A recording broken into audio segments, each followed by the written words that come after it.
안녕하세요. 알람의 민글라마. 디니가 자로 36제이며 topic 2 writing 53메공리고 두두 릴라담마 제발. 최근 한국 사회에서는 라들러 코리아 룸네무부가 말어 1인 가구가 뼈태 니의 인원수리가 계속 증가하고 있습니다. 자тай 달려야 시발. 다음 자료로 참고하여 앞부분과 찰나드리고 보가비로 2인 가구 증가에 뼈태니의 인원수 도달라무의 원인과 현황을 가정인의 일시 진료이고 설명하는 글을 신자비를 사고 200자로부터 300자로 나야간에 300티 수십시오 이바 살롱이 나야간에 300티 이해한 거는 အဲ့တော့ဒီပုံမှန်ဆိုရင်ကြတော့သူကလက်ရှိအခြေအနေကိုဘယ်ဘက်မှာဖော်ပြတယ်ပြီးတော့အကြောင်းရင်းကိုညာဘက်မှာဖော်ပြတာများတယ်ဒါပေမဲ့ဒီပုံမှာတော့သူကဓာတ်မြန်ပေါ့နော်ဒီကကြတော့အကြောင်းရင်းကဘယ်ဘက်မှာပေးထားပြီးတော့သူရဲ့ဒီလက်ရှိအခြေအနေကကြတော့ညာဘက်မှာပေးထားပါတယ်အဲ့တော့ညာဘက်ကိုအရင်ဆုံးကြည့်ပြီးတော့ဖြေရမှာပါကြည့်မယ် eating ကာကိုရဲ့ညွှန်းဝင်eating ကာကိုရဲ့ညွှန်းဝင်ဆိုတော့တယောက်တည်းနေတဲ့အိမ်အောင်စုတွေရဲ့လက်ရှိအခြေအနေပေါ့နော်အဲ့တော့လက်ရှိအခြေအနေမှာဆိုရင်သူက2000ခုနှစ်မှာဂျွန်းချဲကာကူစုဆိုတာကကြတော့အားလုံးသောအိမ်အောင်စုအရေးအတွက်ရဲ့ကာကူစုဆိုတာအိမ်အောင်စုအရေးအတွက်ပေါ့နော်အဲ့တော့ဂျွန်းချဲအားလုံးအဲ့တော့အားလုံးသောအိမ်အောင်စုအရေးအတွက်ရဲ့16% 10%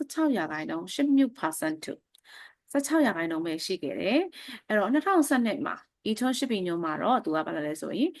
ဂျွန်းချဲကာကူစုရဲ့ 16% ဆိုတော့စုစုပေါင်းအိမ်အောင်စုအရေးအတွက်ရဲ့26%ကိုသူကတိုးတက်လာခဲ့တယ်အဲ့တော့ဒီ12နှစ်အတွင်းမှာသူကအများကြီးတိုးတက်လာတာမဟုတ်ဘူးဖြည်းဖြည်းလေးတိုးတက်လာပြီးတော့သူကဘာလဲဆိုရင်10%မြတ်တာတိုးတက်သွားတာဖြစ်တယ်ပေါ့နော်အဲ့တော့အဲ့ဒါကိုအရင်ဆုံးကြည့်ရအဲ့တော့ဘယ်လိုယုံကြည်မှလဲဆိုရင်ဒါလေးကိုနည်းနည်းပြန်ကောက်လိုက်မယ်ပြင်ပြီးတော့ကြည့်လိုက်မယ်ပေါ့နော်အကုန်လုံးကိုချလို့မရဘူး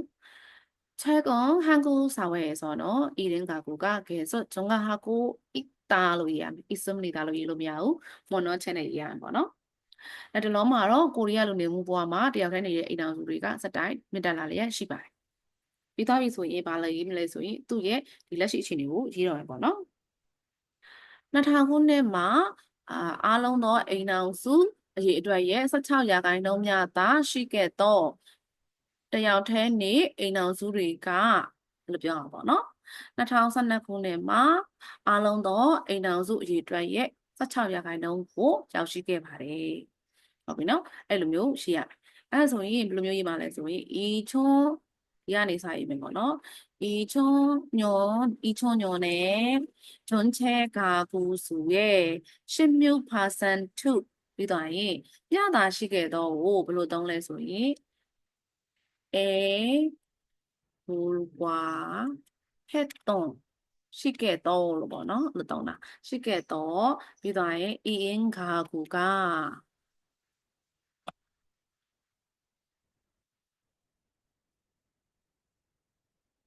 ခါကူကပြီးသွားပြီဆိုရင်2012ခုနှစ်မှာတော့ဆိုရင်ဒီချောရှိပြီနဲ့ပြီးသွားရင်အောက်မှာပါတဲ့စာအတိုင်းရေးရမယ်ဂျွန်းချေကာကူစုအဲဂျွန်းချေကာကူစုဲ26%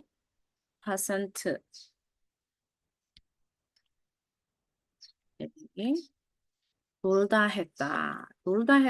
လည်းရောက်ရှိသည်ပဲပေါ့နော်26%ကိုရောက်ရှိခဲ့ပါတယ်ဟုတ်ပြီနော်အဲ့လိုမျိုးရေးရရင်ပေါ့နော်ဟုတ်ပြီအဲ့ဆိုပြီးသွားပြီဆိုရင်သူကဘာထည့်ရမှာလဲဆိုရင်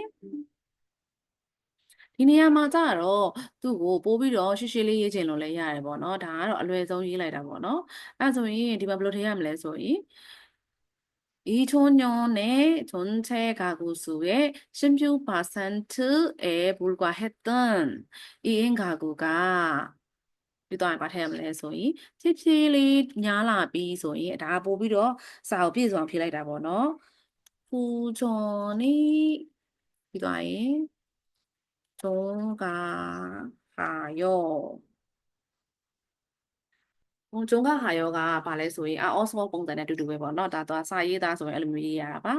ပူဇွန်နေကျုံကဟာယောဖြည်းဖြည်းလေးမြင့်တက်လာရင်းနဲ့ဤထွန်းရှစ်ပြီးညွန်နဲ့2014ခုနှစ်မှာတော့ကျွန်းချဲကာကူစုရဲ့အားလုံးသောအိမ်အောင်စုအရေးအတွက်တွေရဲ့80မြို့% ရဲ့26%မှာဘူဒါဟက်တာရရှိခဲ့ပါတယ်အဲ့လိုမျိုးရေးပြီးဆိုရင်ဒီဘက်ချမ်းပြီးသွားပြီပေါ့နော်အဲ့ဆိုရင်ဒါလေးပြီးသွားပြီဆိုရင်ဒီဘက်ချမ်းကိုရေးရမယ်ပေါ့နော်အဲ့ဆိုရင်ဒီလိုမျိုးတိုးတက်လာမှုရဲ့အကြောင်းရင်းကတော့ဒီလိုမျိုးဆိုရင်ဤတော့ဟန်ဂျုံကရဲ့ဝန်နေအကြောင်းရင်းကတော့ဝန်နေနော်အကြောင်းရင်းကတော့ဟုတ်ပြီနော်အဲဆိုရင်အကြောင်းရင်းကတော့ဆိုရင်နံပါတ်1အောင်စကြည့်မယ် 결혼관의 변화와 독신의 종가. 그래서 이 결혼관의 변화에서 말해서 이 렌탈분의 사인의 생리 더보다네 독신의 대한의 루리의 종가. မြင့်တက်လာမှုကြောင့်လို့သူကဖော်ပြထားတယ်ပေါ့နော်အဲဆိုရင်ဘယ်လိုဖြစ်မလဲဆိုရင်ဒီမှာဒီထိရေးပြီးသွားရင်ဆိုရင်ဒီလိုမျိုးမြင့်တက်လာခြင်းရဲ့အကြောင်းရင်းကတော့ပြီးသွားရင်첫째ပထမဆုံးချက်အနေနဲ့ကတော့결혼관의 변화로 인한လက်ထပ်မှုနဲ့ဆိုင်တဲ့စိတ်လက်ထပ်မှုနဲ့လက်ထပ်ခြင်းဆိုင်ရာစိတ်နေသဘောထားရဲ့ပြောင်းလဲမှုကနေတစ်ဆင့်ပြောင်းလဲမှုနဲ့ဆိုင်တော့ rule in နဲ့အောင်သုံးရတယ်ပေါ့နော်독신자의 종가라고 할 수 있다. 독신자ဆိုတာတယောက်တည်းနေထိုင်တဲ့လူတွေရဲ့မြင့်တက်လာမှုကြောင့်လို့ပြောလို့ရတယ်။အဲဆိုရင်ဒါလေးကိုရေးကြည့်မယ်နော်။이러한 종가의 원인은 결혼관의လက်ထပ်ခြင်းဆိုင်ရာစိတ်နေသဘောထား변화로ပြောင်းလဲမှုနဲ့ 있는ဆိုင်သော독신자의 တယောက်တည်းနေထိုင်သူတွေရဲ့종가라고 종가တိုးတက်လာမှုလို့할 수 있다ဆိုနိုင်ပါတယ်လွယ်လွယ်ကူကူရေးမယ်ဆိုရင်독신자의 종가리다ဆိုပြီးဖြေလို့လည်းရပါတယ်တူတူလေးရေးလို့လည်းရတယ်ပေါ့နော်အဲ့ဒါဆိုပြီးသွားပြီဆိုရင်သူ့ကိုဘယ်လိုရေးရမလဲဆိုရင်နံပါတ်2နံပါတ်2ကကြတော့သူကဘာဖြစ်တာလဲ노인인구증가ဒီနေရာမှာလည်းလွယ်လွယ်လေးရေးလို့လည်းရတယ်နည်းနည်းလေးရှည်ရှည်လေးရေးလို့လည်းရတယ်ပေါ့နော်စာလုံးပေါင်းရေးနေသွားမယ်လို့ထင်နည်းနည်းရှည်ရှည်လေးရေးလို့ရပါတယ်အဲဆိုရင်နံပါတ်2ကိုဆိုဘယ်လိုရေးမလဲဒူးကျက်နံပါတ်2ပေါ့နော်ဒုတိယအဆင့်အနေနဲ့노인 인구가 증가하면서 노인 인구သက်ကြီးရွယ်အိုလူဦးရေက증가하면서မြင့်တက်လာရင်းနဲ့ဒီတယောက်တည်းနေတဲ့အိမ်တော်စုတွေလည်းမြင့်တက်လာတာဖြစ်တယ်အဲ့လိုရေးရမှာပေါ့နော်အဲ့ဆိုဘယ်လိုရေးမလဲဆိုရင်둘째 노인 인구가 증가하면서 1인 가구도 증가하게 되었다 အဲ့လိုရေးရမှာပေါ့နော်အဲဆိုရင်နောက်တစ်ခုနံပါတ်3ကိုကြည့်ကြည့်အောင်셋째နံပါတ်3ချက်ကပါနော်သူကကြတော့여성 사회 진출 증가အမျိုးသမီးတွေရဲ့စာဝဲခြင်းကျိုးဆိုတာလူမှုဘဝတိုးတက်ရေးလူမှုဘဝတိုးတက်မှုကလည်းဂျွန်းကမြင့်တက်လာပြီးတော့သူကဘာလဲဆိုရင်အမျိုးသမီးတွေကလူမှုရေးပိုင်းဆိုင်ရာတွေနဲ့လူမှုဘဝဆိုင်ရာတွေမှာတိုးတက်လာဖြစ်တဲ့အတွက်တရားထိုင်နေတယ်လို့ဖြစ်တယ်လို့သူကတွေးပြီးတော့တရားထိုင်နေတဲ့လူကြီးတွေများလာတယ်လို့ဆိုလိုချင်တာပေါ့နော်အဲဆိုဘယ်လိုရေးမှလဲဆိုရင်셋째နံပါတ်3ကတော့여성의 사회 진출도မျိုးသမီးများရဲ့လူမှုဘဝတိုးတက်မှုကလည်း1인 가구가 증가하는데 1인 가구가 증가하는데 တယောက်တည်းနေတဲ့မိသားစုတွေတိုးတက်လာတဲ့နေရာမှာ영향을 주었다. ကြိုးကျေးဇူးကိုပေးပါတယ်ဟုတ်ပြီနော်အဲ့ဒါလေးကိုရေးကြည့်အောင်셋째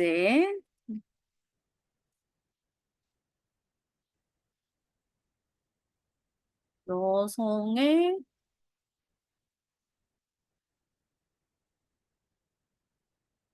사회 진출도 다음 사회 진출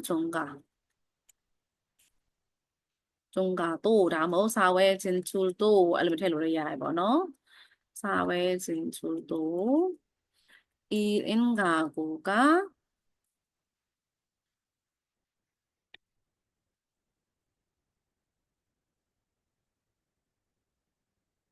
증가하는데 တယောက်တည်းနေတဲ့အိမ်တော်စုတွေတိုးတက်လာတဲ့အကြောင်းရင်းမှားလို့ဒီပဲရတယ်ပေါ့နော်영향을 주다ဆိုတာအကျိုးသက်ရောက်စေသည်လို့ပြောတာပေါ့နော်영향을 주었다. 주었다, 쳤다는 들어봐요, 너? 이로 샤바이. 셋째, 여성의 사회 진출도 1인 가구가 증가하는데 영향우 주었다. ဟုတ်ပြီနော်ပြီးတော့မှဒီလိုဆက်ဖြစ်သွားမယ်ဆိုရင်တယောက်တည်းနေတဲ့အိမ်တော်စုတွေကဆက်တိုင်းများလာလိမ့်မယ်လို့မျှော်လင့်တယ်လို့ရေးရတာပေါ့နော်အဲ့ဒါဆိုရင်ဘယ်လိုရေးမလဲအဲ့ဒါဆိုရင်이러한 원인으로ဒီလိုမျိုးအကြောင်းပြချက်ကြောင့်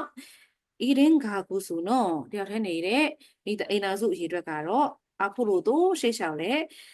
증가할 것으로 또달라면အနေနဲ့ 예상된다. 카멜로 샤바레 다모 좀만기다 멸림바레 사다피 이로야 뻔 그래서 얘 달리고 지지 않아. 이러한 원인으로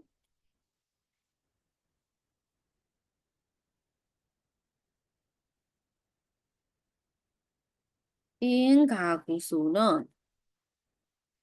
တယောက်တည်းနေတဲ့အိမ်အောင်စုအရေအတွက်ကတော့ 앞으로